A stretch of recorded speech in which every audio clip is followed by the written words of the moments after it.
Ladies and gentlemen, meet the tiny Tyrants, our black garden ant colony. Sure, they don't look like tyrants at the moment, but believe me, this colony is about to become a huge and fearsome ant empire. But in order to get there, they need to eat. They need to eat a lot. More specifically, they need flesh, proteins. They need insects. So let's give them what they need to explode in population and become a huge colony.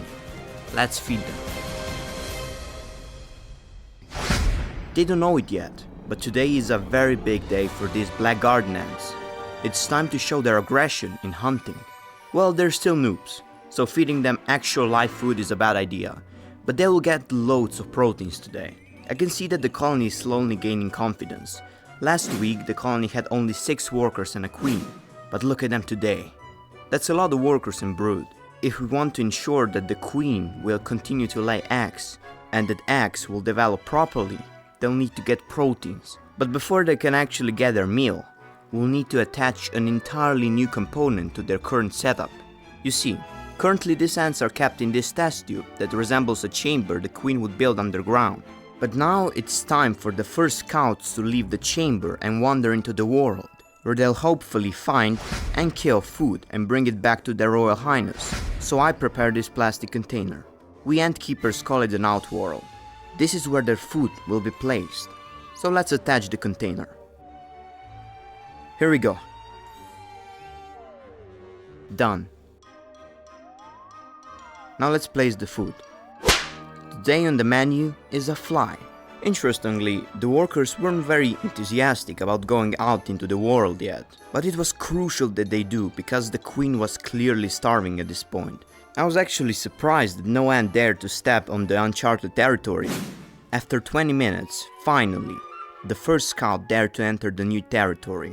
A small crawl for an ant and a big one for the colony. She was amazed by the new space. This kind of air density and humidity isn't something she's used to from her test tube. But then she found it, and she immediately got to work. Eventually, another scout came to patrol the area, but she needed more than a minute to figure out how to get down there. But hey, cut her some slack, they're noobs at this point. Eventually she figured it out, and she really didn't care about the food. She looked everywhere, and I mean everywhere. Then she too got to work. Nobody else seemed to dare to come outside, so I decided to leave them for a few minutes. Around 15 minutes later, there were still only 2 ants on the fly, so I waited an hour, and now there was only 1 ant on the fly.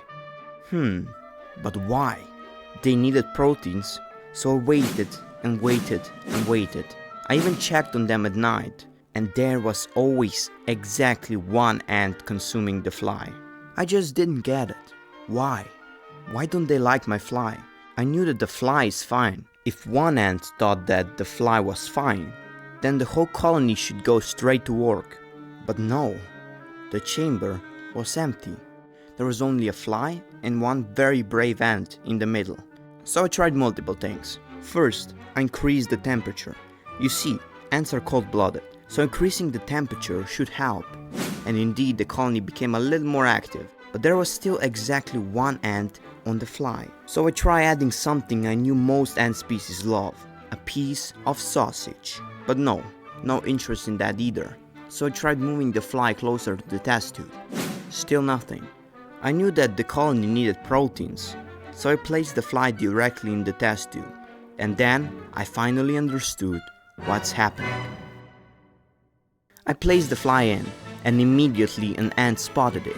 She told the colony immediately, and before I knew it, there was a swarm of ants on the fly.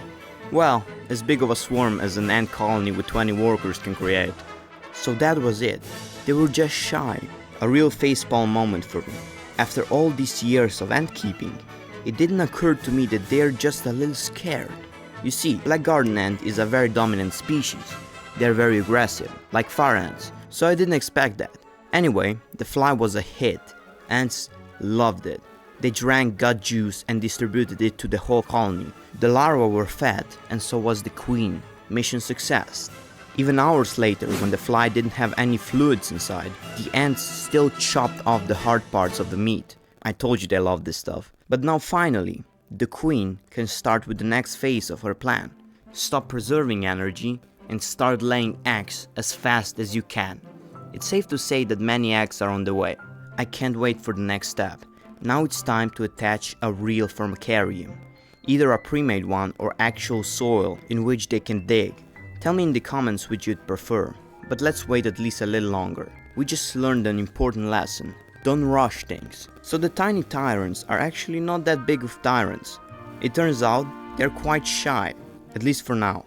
So let's wait until the colony grows in population a bit more so they gain the needed confidence for the big things coming in the future. Guys, I hope you enjoy watching this video. Thanks to Planet of the Lizards for the name idea for the colony.